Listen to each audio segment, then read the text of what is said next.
여호와께서 모세에게 말씀하여 이르시되 너는 이스라엘 자손에게 말하여 이르라. 나는 여호와 너희의 하나님이니라.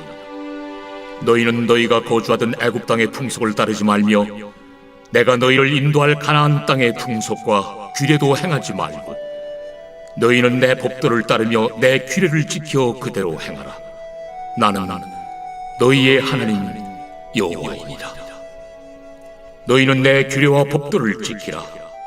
사람이 이를 행하면 그로 말미암아 살리라. 나는 여호와이니라. 각 사람은 자기의 살부치를 가까이 하여 그의 하체를 범하지 말라. 나는 여호와이니라. 내 어머니의 하체는 곧 내 아버지의 하체이니 너는 범하지 말라. 그는 내 어머니인즉 그의 하체를 범하지 말지니라. 너는 내 아버지의 아내의 하체를 범하지 말라. 이는 내 아버지의 하체니라. 너는 내 자매 곧 내 아버지의 딸이나 내 어머니의 딸이나 집에서나 다른 곳에서 출생하였음을 막론하고 그들의 하체를 범하지 말지니라. 내 손녀나 내 외손녀의 하체를 범하지 말라. 이는 내 하체니라. 내 아버지의 아내가 내 아버지에게 낳은 딸은 내 누이이니 너는 그의 하체를 범하지 말지니라. 너는 내 고모의 하체를 범하지 말라. 그는 내 아버지의 살부치리라.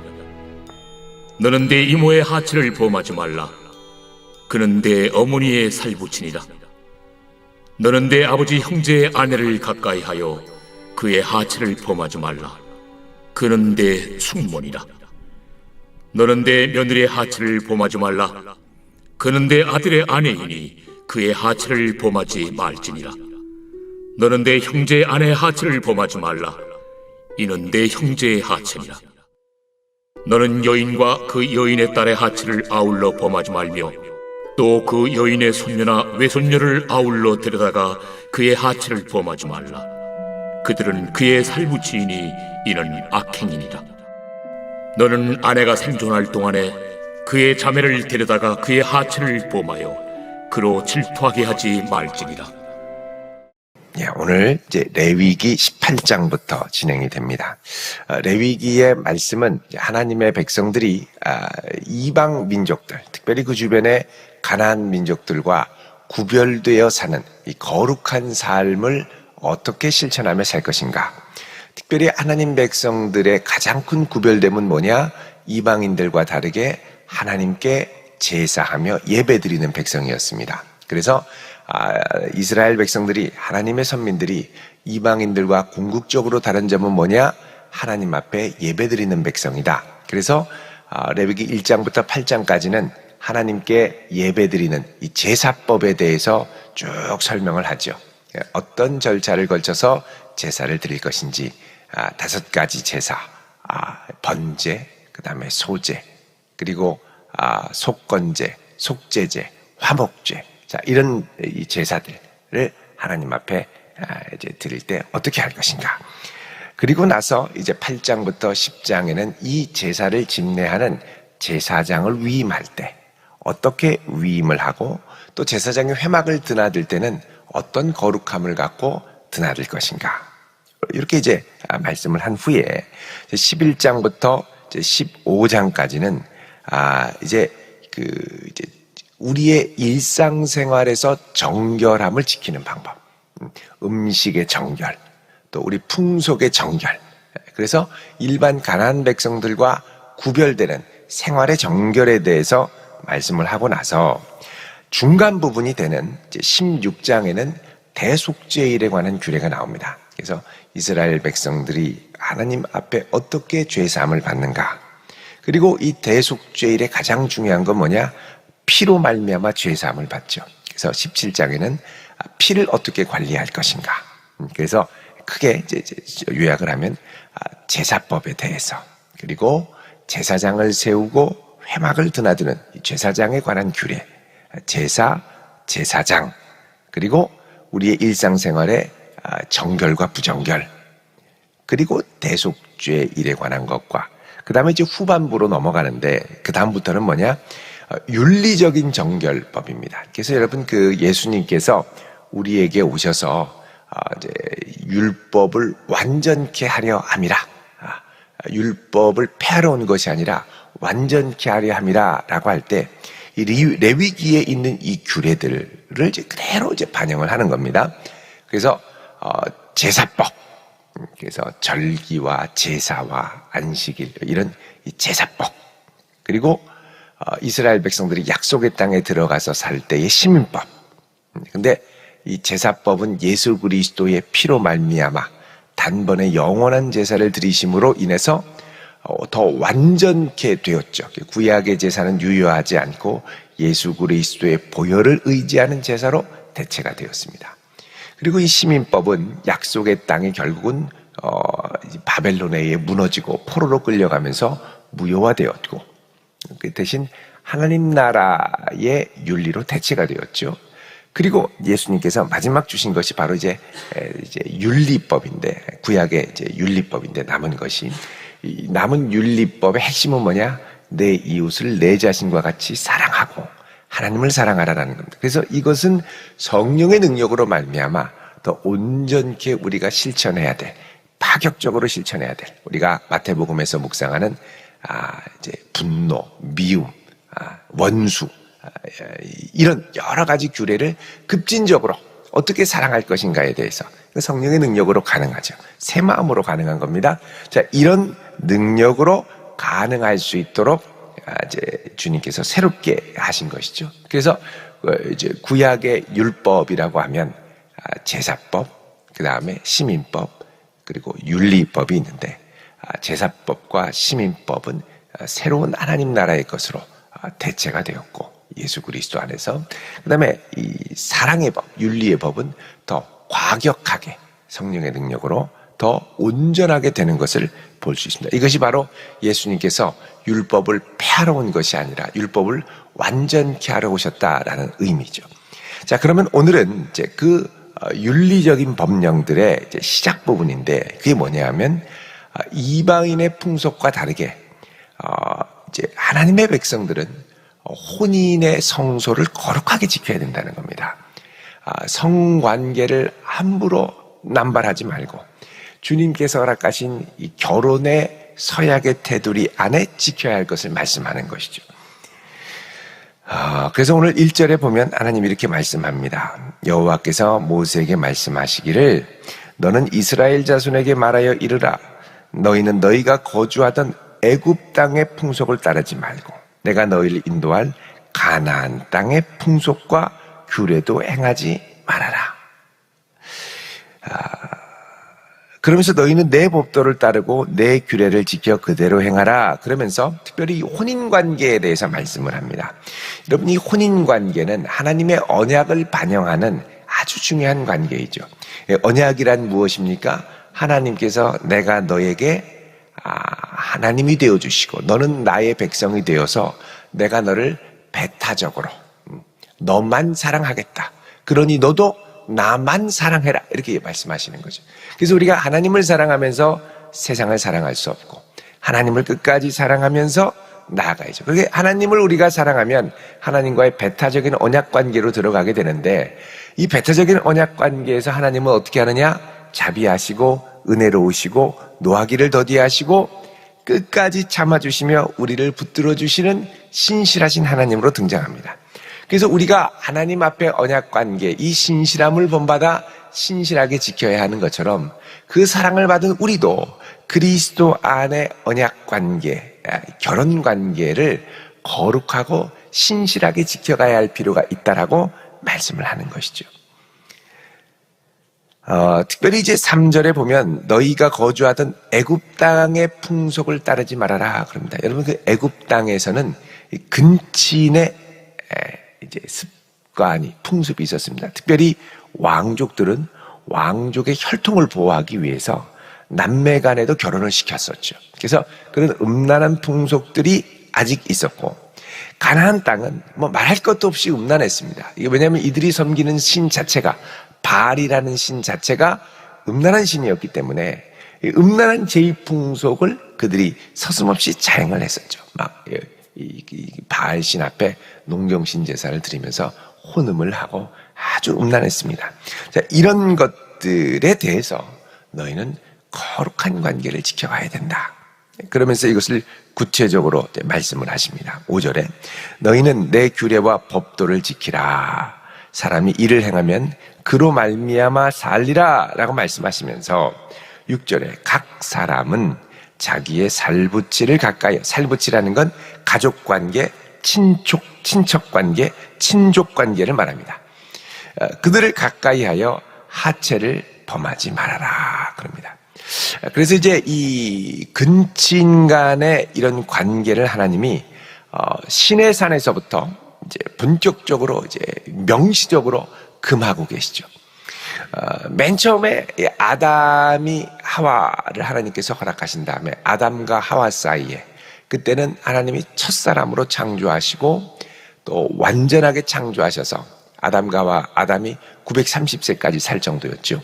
그래서 그때 처음에 범죄하기 전에 결혼하고 아이를 낳을 때는 이 800살까지 계속해서 아들들과 딸들을 낳으면서 온 세상이 퍼져나가도록 했습니다. 그래서 사도행전에도 보면 이 세상은 한 혈통으로 하나님이 만드셨다. 그래서 아담의 후손으로부터 퍼져나간 것이죠.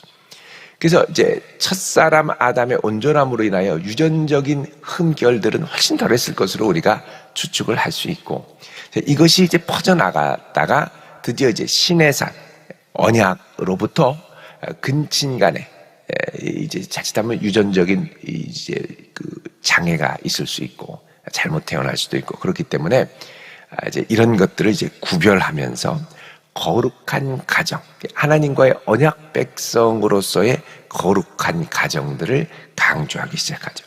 사실 이 아브라함과 사라 관계도 이복 누이 동생 관계였고, 또 이 야곱 같은 경우도 이 장자인 루벤이 서모인 비라를 범하는 일이 있었죠. 그러니까 이런 것들이 사실 공공연하게 자행되기도 했었습니다. 근데 이제 공식적으로 하나님이 금하는 건 뭐냐?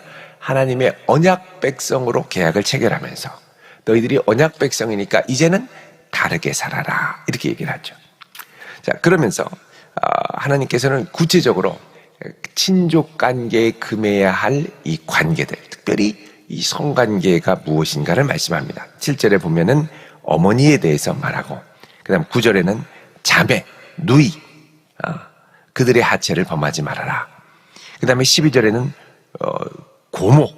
그러니까 이제 5절부터 11절은 직계 간의 관계에서의 성관계는 금지된다라고 말씀하고, 12절부터 이제 14절까지는 12절은 고모, 13절은 이모, 14절은 숙모인데 이게 다 뭐냐? 삼촌간입니다. 부모의 형제, 삼촌간. 그리고 15절에는 이제 며느리가 나옵니다. 며느리.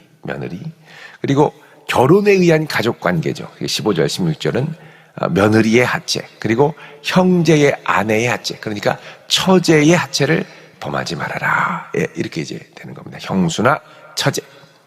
이는 내 형제의 하체니라 그러죠.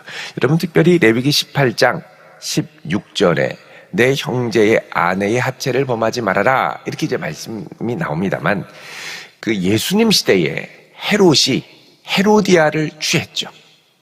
헤로디아는 누구였느냐? 빌립의 아내였습니다. 분봉왕 빌립과 분봉왕 헤롯 안티파스의 관계는 어떤 관계였냐면 이복 형제간이었습니다. 헤롯 대왕이 여러 아내를 두었기 때문에, 그래서 이 이복 형제간에, 그러니까는 헤롯이 빌립의 집에 갔는데 그의 아내인 이 헤로디아를 본 거죠. 헤로디아의 눈빛에 뿅 가가지고 거기서 이제 내가 이 여자를 아내로 삼아야겠다. 그리고 데려갑니다. 자, 이것을 보고 세례 요한이 그렇게 하는 것은 옳지 않다. 그리고 책망을 하죠. 헤로드 왕의 자존심이 상하고 기분이 나빠서 이 세례 요한을 감옥에 가뒀습니다만 어떻게 할 바를 몰랐습니다. 그러니까 세례 요한은 무엇을 했느냐? 하나님의 백성이 잘못된, 특별히 이스라엘 선민을 다스리는 왕이 하나님의 율법을 어긴 것에 대해서 구약의 마지막 주자였던 세례 요한이 율법을 어긴 것에 대한 정죄를 하고 회개하고 돌이키도록 선언을 한 거죠. 책망을 한 겁니다. 이것은 선지자로서 감당해야 할 당연한 사명이었죠. 이 비슷한 경우가 뭐냐? 다윗이 밧세바, 우리아의 아내를 범했을 때 나단 선지자가 책망을 했던 일이었습니다.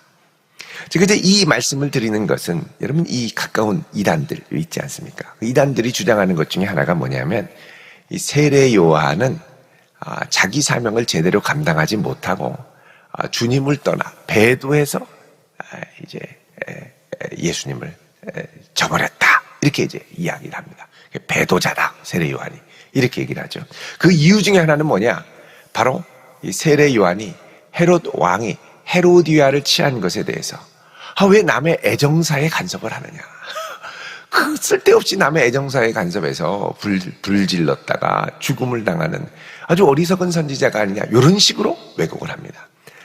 그러나 세례 요한이 이렇게 책망한 것은 그것 때문이 아니라 사실 레위기 18장 16절에 있는 말씀을 헤롯 왕이 어겼기 때문에 잘못했기 때문에 책망을 했던 것이죠. 그래서 남의 애정사에 간섭한 게 아닙니다. 하나님의 선지자로서 마땅히 지켜야 할 것을 선포하고 잘못한 것을 책망하면서 자신의 사명을 잘 감당했기 때문에 그것에 대한 미움으로 감옥에 갇혔던 것이죠. 그래서 남의 애정사에 쓸데없이 간섭했다? 아닙니다. 만약에 이게 다 애정사라면 하나님은 이스라엘 백성들의 애정사에 적극 간섭하신 거죠. 어떤 애정사? 음란한 애정사. 이 애정이라는 건 하나님의 언약 관계 안으로 제한을 한 겁니다. 그러니까 우리가 하나님을 사랑하면서 바알도 사랑하고 우상도 사랑하고 다 사랑한다.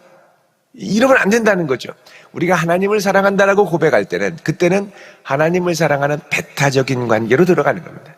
마찬가지로 혼인 관계에 있어서 나는 이 세상에 있는 모든 남자들을 다 사랑해. 나는 이 세상에 있는 모든 여자들을 다 사랑해. 이러면 안 된다는 거죠. 하나님이 짝 지어주신 한 사람과의 배타적인 언약 관계로 들어가게 된다라는 것을 우리가 알고 이해해야죠. 근데 오늘날 이 세상 풍속을 보면 이 배타적인 헌신적 언약 관계라는 개념들이 점점 헌신짝처럼 취급되고 있는 상황입니다. 세상에 뭐 풍조도 그렇고 영화도 그렇고 여러 가지로 이러한 것들을 아주 아무것도 아닌 것처럼 여기죠. 그러나 결코 그렇지 않습니다.